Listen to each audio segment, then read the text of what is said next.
अखाड़ा में आपका एक बार फिर से स्वागत है। सीधा चलते हैं प्रयागराज। वहां कैल्विन अस्पताल में वारदात वाली जगह जहां अतीक और अशरफ को गत शनिवार को मार दिया गया था, वहीं एसआईटी पहुंची है। न्यायिक आयोग की टीम भी मौके पर है। न्यायिक आयोग के सदस्य मौके पर मौजूद लोगों से सवाल कर रहे हैं। अस्पताल के गेट बंद कर दिए गए हैं। न्यायिक आयोग के सदस्य अस्पताल के अंदर इस वक्त मौजूद हैं। इसके साथ ही फोरेंसिक टीम भी मौके पर मौजूद है।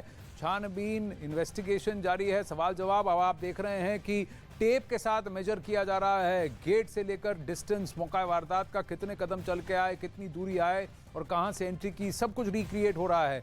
सीधा चलते हैं। रीमा प्रसाद इस वक्त हमारे साथ मौजूद हैं। दीपक बिष्ट भी हमारे साथ मौजूद हैं। रीमा, अब वो अधिकारी क्या बाहर आ गए हैं? अस्पताल के अंदर गए थे, बाहर आए थे, अब ये मेजरिंग टेप से लेकर क्या किया जा रहा है? अभी इस वक्त और बड़ी जानकारी आनंद ये है कि अभी इसी कैंपस में न्यायिक आयोग के जो सदस्य हैं वो हैं, और वो पुलिसकर्मी जो उस दिन घायल हुआ था अतीक और अशरफ के साथ, वो पुलिसकर्मी से बाकायदा अभी तकरीबन 5 मिनट तक पूछताछ हुई है, उससे बातचीत की गई है।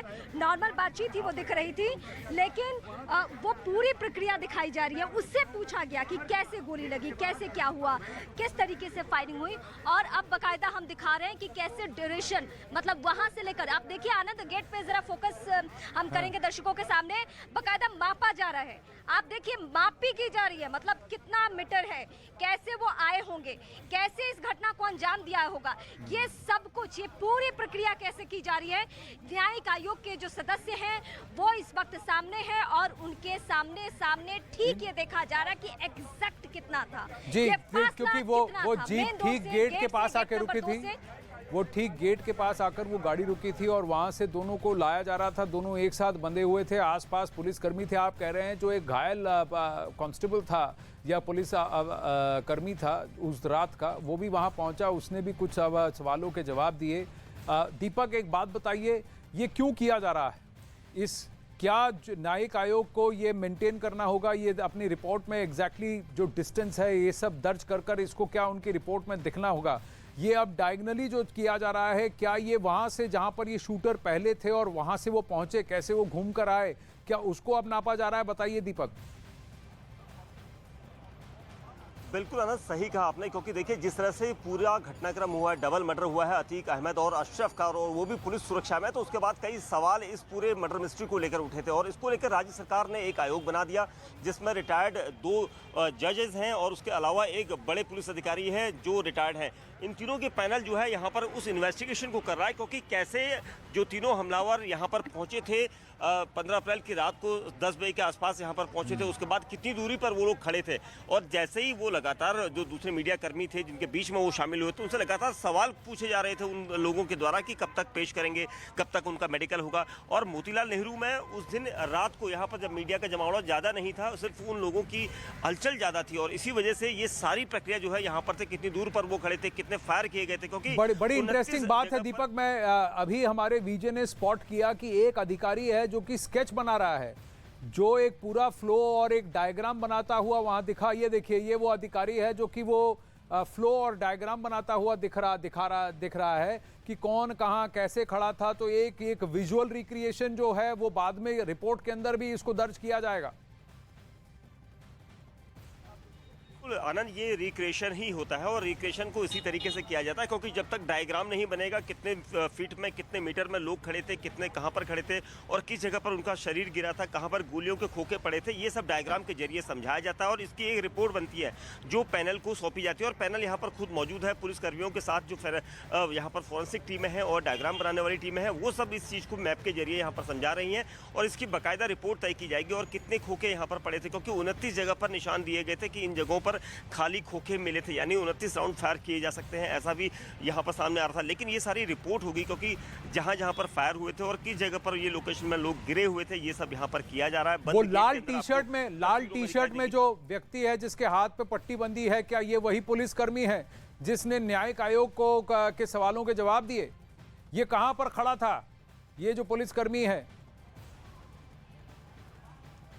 देखिए, जिस वक्त अतीक अहमद को गोली मारी गई थी तो उसका हाथ अंतिम क्षणों तक जो नहीं छोड़ रहा था वो पुलिसकर्मी माना जा रहा है कि ये वही था और इसी वजह से इसको हाथ में चोट लगी थी। और क्योंकि जो पुलिसकर्मी थे वो अचानक इधर उधर हमला होते ही इधर उधर बिखरे थे और इसी वजह से यहाँ पर जो गवाह थे, क्योंकि जो पुलिसकर्मी यहाँ पर देर रात उस दिन लेकर आए थे उन सभी पुलिसकर्मियों से पूछताछ हुई है। लेकिन यहाँ पर मौके पर इसलिए उसे लाया गया है क्योंकि वो किस कंडीशन में गिरा था अतीक अहमद जब पकड़ा गया था। उस गोली लगते ही अतीक अहमद जब गिरा था उसके बाद दूसरी गोली उसके भाई अशरफ को लगी थी। उसी दौरान वो किस जगह पर गिरे थे और ये पुलिसकर्मी कहां पर गिरा था, इसने बचाने के लिए क्या कोशिश करी, ये सारा डायग्राम के मार्फत यहां पर समझाया जा रहा है टीमों को। क्योंकि न्यायिक आयोग की जो टीम बनी है वो कोशिश करिए कि जो सवाल उठ रहे हैं उन सवालों का पूरा एक पुलिंदा बनाकर यहाँ पर उन सवालों की एक लिस्ट बनाकर उस पर सवाल किए जाए, जवाब मांगे जाए और इसी वजह से डायग्राम के जरिए ये सारा कुछ यहाँ पर समझाया जा रहा है। और आप देख सकते हैं अधिकारी एक बार निकल गए, कोशिश करते हैं कि यहाँ पर कोई अधिकारी बात करता है या नहीं है। लेकिन देखिए, टीमें जो है यहाँ पर आ चुकी हैं, सभी पुलिसकर्मी जो है यहाँ पर अधिकारी जो है हटा रहे हैं और कहा जा रहा है कि जो अधिकारी हैं वो बात नहीं करना चाहते। लेकिन टीमें यहाँ पर बाहर आ चुकी हैं आनंद, क्योंकि जो अधिकारी हैं ये दूसरी रेंज भी देख रहे हैं यहाँ पर। तो विकास ठाकुर या इस तरफ दिखाए, क्योंकि अधिकारी चाह रहे हैं कि ये सड़क जो रोड है, ये जो सड़क जिस सड़क पर हम खड़े हैं, इस सड़क पर जो आरोपी हमलावर थे वो यहाँ पर आए थे और इसी वजह से देखिए जो पुलिसकर्मी हैं वो समझा रहे हैं कि कैसे ये सब हुआ और ये सारी चीज़ें यहाँ पर तय मौके पर की गई। ये देखिए, ये शख्स समझाया जा रहा है क्योंकि यहाँ पर ये कैसे सीक्वेंस था और अच्छा, गाड़ी कहाँ पर आकर रुकी? अब ये बाहर आकर देख रहे हैं कि गाड़ी एग्जैक्टली आकर रुकी कहाँ और कहाँ से वो उतर के गए थे। और यही वो व्यक्ति है जिसको कि जिससे सवाल पूछे गए, जिसका हाथ अतीक ने पकड़ा हुआ था। बिल्कुल बिल्कुल आनंद, पुलिसकर्मी यही हैं लाल टी शर्ट में जो आरोपी हमलावर जिनके पास नज़दीक से आ रहे, इन्होंने ही पकड़ा था उन्हें। और ये वहाँ पर पुलिसकर्मियों को समझा रहे हैं कि इस जगह पर वो गाड़ी उनकी रुकी थी और मेडिकल के जब लेकर गए थे अंदर को बातचीत करते हुए अफसर कुछ कह रहे हैं, अफसर कुछ जवाब, कुछ प्रश्नों का जवाब दे रहे हैं दीपक? नहीं, देखिए अभी अधिकारी जो अंदर खड़े हैं लेकिन कोई भी बातचीत करने के लिए अभी तक मीडिया के सामने कोई भी आधिकारिक बयान उस दिन घटनाक्रम के बाद से अभी तक नहीं आया है। आनंद, ये बड़ा चौंकाने वाला है, सच है, क्योंकि जांच जब तक राज्य सरकार को नहीं सौंपी जाती कोई भी शायद इस मामले में बात नहीं करने के लिए तैयार है, क्योंकि कमिश्नर लेवल के सारे अधिकारी यहाँ पर मौजूद हैं और इसीलिए न्यायिक टीम जो यहाँ पर एक एक चीज़ का यहाँ पर हिसाब किताब लिख रही है। क्योंकि डायग्राम के जरिए ये सारा मैप बताया जा रहा है, रूट मैप है। रूट मैप इसलिए क्योंकि कितने बजे यहाँ पर पहुंचे थे, सड़क से कितना अंदर, कितने मीटर अंदर गए थे और कहां पर कितनी दूरी पर ये लोग खड़े थे, मीडिया कर्मियों की तरफ से भीड़ कहां पर आई और कहां से मीडिया कर्मियों की तरफ से फायर हुआ था, किसने अतीक को पकड़ा था, किस पुलिसकर्मी ने अशरफ को पकड़ा था, गोली लगने के बाद क्या उन दोनों ने उन्हें छोड़ दिया था या उन्होंने पकड़ा रखा था, और जो लाल टी शर्ट में पुलिसकर्मी घायल हुए थे आप देख रहे थे तस्वीरों में, तो ये सारी जानकारी वो उन्हें पुलिसकर्मियों को दे रहे थे और इसी वजह से ये सारी जानकारी यहाँ पर जुटाई जा रही है। दीपक, आप मेरे साथ बने रहिए। रीमा, कुछ अधिकारी बाहर आए हैं, कुछ अभी भी अंदर हैं और वो व्यक्ति जो डायग्राम्स बना रहे हैं वो तो अभी भी वहीं एग्जैक्ट स्पॉट पे ही खड़े हैं न्यायिक प्रोब के साथ। हाँ, लेकिन अब न्यायिक आयोग के जो भी सदस्य हैं वो सब एक एक करके बाहर निकल रहे हैं। ये पूरा अब परिसर जो है वो खाली हो गया, यानी अब यहाँ से मूवमेंट खत्म हो रहा है धीरे धीरे। लेकिन तकरीबन 1 घंटे तक ये पूरी प्रक्रिया चली। आनंद, आपने देखा कि कैसे कैसे कदम बढ़ाते हुए अस्पताल के अंदर भी जाया गया, वहाँ भी पूछताछ हुई। वो जो प्लेस था पर्टिकुलर, वो जगह जहाँ पे ये घटना हुई है वहाँ भी सब कुछ हुआ। रोड से कैसे आया गया, बाकायदा कितने मीटर की दूरी रही, ये सब कुछ एक एक करके दिखाया गया उस आयोग के सामने जिसका गठन सरकार नहीं किया है। उस आयोग का काम बस इतना है कि जांच में ये पता करे कि कौन दोषी था, क्या वाकई लापरवाही हुई है, क्या वाकई पुलिसकर्मियों पे जो सवाल उठ रहे हैं उसमें जरा से भी सच्चाई है।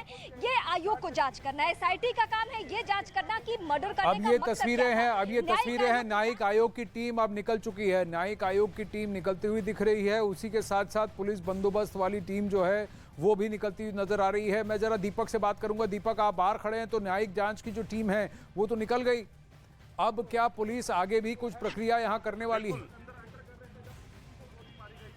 बिल्कुल आनंद, यहाँ पर से जो जांच टीम है वो जांच करके निकली है, क्योंकि जो रूट था इस रूट पर देखते हैं, कोशिश करते हैं। सर आकाश सर कुछ बताएंगे सर कि क्या, सर थोड़ा सा ये बता दीजिए सर कि क्या 2 minutes brother, क्या क्या रहा था अभी तक, ये बता दीजिए 2 minutes सर। थोड़ा सा we cannot disclose, we cannot sir देखिए अधिकारी यहाँ पर कुछ बात करने के लिए तैयार नहीं है आनंद, लेकिन न्यूज़ 18 इंडिया ने कोशिश करी थी उनसे बात करने की, लेकिन वो बात करने के लिए तैयार नहीं थे। क्योंकि ये सबसे महत्वपूर्ण ये है कि यहाँ पर ये लोग इसलिए बात नहीं कर रहे हैं क्योंकि रिपोर्ट सौंपनी है, और रिपोर्ट सौंपनी है उस चीज़ की। मैं उस डायग्राम की तरफ, देखिए इस जगह पर वो डायग्राम बनाया गया था, इस जगह पर न्यूज़ 18 इंडिया आपको तस्वीरें दिखा रहा है। यहाँ पर 2 मिनट पहले जांच की गई थी और ये सारा जो पुलिसकर्मियों का जमावड़ा है यहाँ पर इसी जगह पर ये सारा कुछ हुआ था, और इसी वजह से यहाँ पर आनंद हम आपको तस्वीरें इसलिए दिखा रहे हैं क्योंकि ये इन्वेस्टिगेशन का पार्ट है, और इसलिए यहाँ पर डायग्राम बना के सारी रिपोर्ट आप जहाँ खड़े हैं दीपक, वहाँ देखिए वहाँ नीचे ग्राउंड पर वहाँ निशान बने, वही एग्जैक्ट स्पॉट है। मैं आपके विजय को आप उनसे कहिए कि वो जो साइड की तरफ वहां पर क्यों नापा गया था, क्या एक खूनी? हाँ जी, आप ही दिखाइए। जी जी जी, ये स्पॉट, जी यही इस स्पॉट की आप बात कर रहे हैं आनंद, ये वही स्पॉट है क्योंकि डायग्राम भी इसी जगह बनाया गया था। क्योंकि यहाँ पर से जब बॉडी गई थी तो इस जगह ये पूरा एरिया जो पोर्शन है, ये पोर्शन हम दिखाना चाहते हैं अपने दर्शकों को, क्योंकि यहीं पर ये सब कुछ हुआ था। एक काम आप कर सकते हैं दीपक, जरा बताइए कि कितने कदम दूर है गेट से कितने कदम दूर अशरफ को मारा गया था? आप उसको नाप सकते हैं अगर आप कदम? बिल्कुल जी आनंद, देखिए जहां पर इनकी बॉडी गिरी थी, यहाँ पर बॉडी गिरी थी, और यहाँ से मैं गेट की तरफ जाऊंगा। 1 2 3 4 5 6 7 8 9 10 कदम पर गेट है। यानी जो टीमें इस वक्त इन्वेस्टिगेशन कर रही हैं वो वही चीजें देख रही हैं कि कितने फीट में वहां से टीम आई और कितनी दूर में। 10 कदम पे गेट था, 10 कदम पे गेट था, और इन 3 शूटर्स में से क्या एक आपके दाईं ओर था, यानी कोने पर था? वो कितनी दूरी पर था वो शूटर? ये शूटर कहां पे थे, आपको क्या इसका अंदाजा है इससे पहले कि वो अतीक के पास आए? देखिए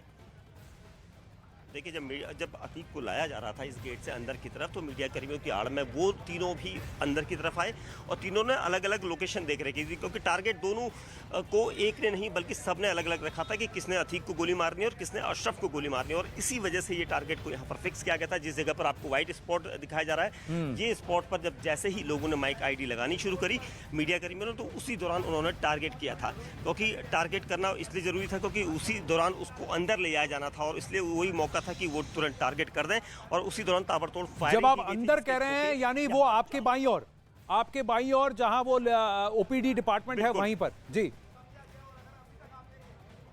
बिल्कुल, क्योंकि अभी भी पुलिसकर्मियों का कहना है कि यहाँ पर अभी मत जाइए, क्योंकि अधिकारी यहाँ पर रोक रहे हैं, क्योंकि अभी भी इन्वेस्टिगेशन का कुछ पार्ट है। लेकिन 10 कदम पर जो गेट का मेन गेट है, उसके अलावा 10 कदम और आगे, यानी 20 कदम पर आरोपियों ने गाड़ी जो जहाँ पर अतीक को लाया गया था, जिस गाड़ी से 20 कदम पर गाड़ी खड़ी थी, और 20 कदम के बाद ये पूरा हत्याकांड यहाँ पर अंजाम दिया गया था। जिसके बाद अभी भी टीमें यहाँ पर बैठी हैं, काम कर रही हैं, क्योंकि इन्वेस्टिगेशन का पार्ट है। जो टीमें आई है सर्किट हाउस शायद वापस गई हूँ, क्योंकि कोई भी पुलिसकर्मी बात इसलिए नहीं कर रहा क्योंकि न्यूज़ 18 ने जिस पुलिसकर्मी से आपने बात करने की कोशिश की, उनका नाम क्या है? और वही सारी जो लीड कर रहे थे एक्सप्लेनेशन को, न्यायिक आयोग को वही एक्सप्लेन कर रहे थे, वो कौन है आप?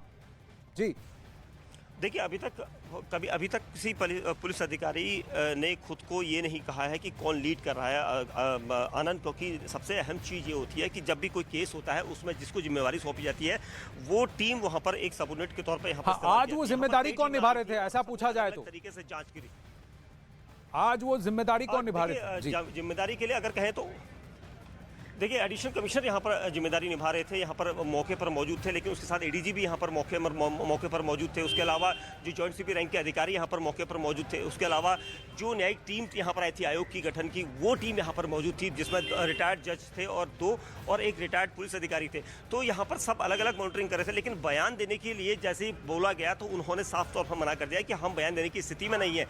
वो इसलिए क्योंकि अभी कोई भी कुछ नहीं बोलना चाहता। देखिए रविवार को डबल मर्डर हो जाता है, उसके बाद अभी तक मीडिया के सामने कोई बयान पुलिस की तरफ से नहीं दिया जाता है। क्यों? क्योंकि इसकी इन्वेस्टिगेशन जरूरी है। इन्वेस्टिगेशन इसलिए। दीपक एक और काम कीजिएगा कि जहां आप खड़े हैं वही एंट्री है, अस्पताल की एंट्री है, और जो स्पॉट है मर्डर का वो भी क्या 10-12 कदम दूरी पर ही है? बिल्कुल बिल्कुल, देखिए मैंने आपको दिखाया वो एंट्री गेट है। विकास हाँ। ठाकुर, मैं विजय से कहूंगा विकास ठाकुर, वो गेट आपको दिखा रहा है विकास जी। ठाकुर, और वहां से ये सफेद रंग के जो कपड़े पहने हुए शख्स दिखाई दे रहे जी। हैं, ये स्पॉट है। मैं हाँ। खड़ा होता हूँ उस स्पॉट की तरफ, हाँ। मैं दिखाऊंगा आपको। मैं स्पॉट पर खड़ा हूँ आनंद, क्योंकि ये स्पॉट है। जी। ये देखिए, जी। ये स्पॉट है, यहाँ पर आकर अतीक अशरफ को गोली मारी गई थी, और जब वो गिरे थे तो ऐसे खोखा जो था चारों तरफ खोखे गिरे हुए थे, अलग अलग स्पॉट, क्योंकि ताबड़तोड़ इस पिस्टल से जो तुर्की मेट थी उससे गोलियां चली थी। और वो गेट था मेन गेट, वहां हाँ। से अंदर लाया गया था, गाड़ी खड़ी करी थी 20 कदम पर। 20 कदम के बाद 10 कदम पर आकर वो हमलावर मीडिया कर्मियों के साथ शामिल हुए। उसके बाद यहाँ पर आकर अगले 10 कदम पर आकर उन्होंने हमला गोली कर मार दिया था, और हाँ। वो भी उस वक्त जब यहाँ से उन्हें इस तरफ लेकर जा रहे थे, क्योंकि ये इमरजेंसी की तरफ गेट जाता है, क्योंकि मेडिकल चेकअप होता है तो यहाँ की तरफ ले आते हैं, लेकिन उन्हें पता था कि अगर अंदर जाते तो शायद अस्पताल के अंदर पेशेंट को गोली लग सकती थी ताबड़तोड़, तो इसलिए उन्होंने बाहर ही इसे अंजाम देना मुनासिब समझा। और उसके बाद पुलिस कर्मियों ने जब इन्हें पकड़ा था तो वो यहीं पर नीचे गिरे हुए थे। देखिए, जी। एक स्पॉट ये है जहां पर एक पुलिसकर्मी ने उसे दबोचा था, हाँ। दूसरा स्पॉट वो है जहां पर दूसरे ने दबोचा था। तो ये सारा सीक्वेंस उस वक्त हमने कैमरे पर देखा था, क्योंकि ताबड़तोड़ जी। फायरिंग हुई थी, और उस जगह से अब अगर वो आपको लोग याद है, जो अब अगर CCTV आपको याद है कैमरा- दीपक, मैं बस आपसे इतना कहूंगा कि वो जो 3 हमलावर थे, तीनों शूटर्स थे, उनकी पोजीशन क्या थी जब उन्होंने बंदूकें डाल दी और उन्होंने सरेंडर किया? तब उनकी पोजीशन कहां थी? तीनों कहां खड़े थे? देखिए, मैं बताऊंगा आपको कि जो शूटर्स थे वो इस तरफ खड़े थे, उनका मुंह गेट की तरफ था। गेट की तरफ इसलिए था क्योंकि अतीक सामने से आ रहा था और शूटर्स का मुंह इस तरफ था। मीडिया कर्मियों की आड़ थी, मीडिया कर्मियों ने माइक लगाया कि कुछ बताएं, तो अतीक ने वहां से आते वक्त तो माइक लगाया, तो मीडिया कर्मियों का मुंह उस तरफ था, और इसी वजह से उन्होंने, जो शूटर्स थे वो यहाँ पर खड़े थे, शूटर इस जगह पर खड़े थे जहां पर मैं इस वक्त हूँ। यहाँ से ऐसे फायर किया गया था, और फायर सीधे अतीक को टारगेट करके किया था। उसके बाद दूसरा शूटर जो दूसरी तरफ था उसने अशरफ को टारगेट किया था। ये सब इसलिए किया गया था क्योंकि पहले से फिक्स था शूटर्स को कि उसे किसे टारगेट करना है, और इसी वजह से तुर्की मेड पिस्टल से ये ताबड़तोड़ फायरिंग की गई थी। आनंद।